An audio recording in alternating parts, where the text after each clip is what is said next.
maintindihan at di mo malaman kung saan ka tutungo.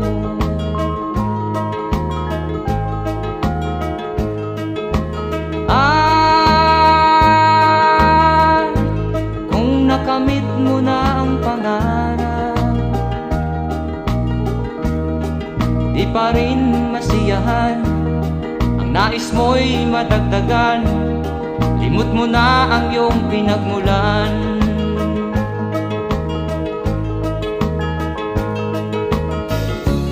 Bakit nga ba ganito?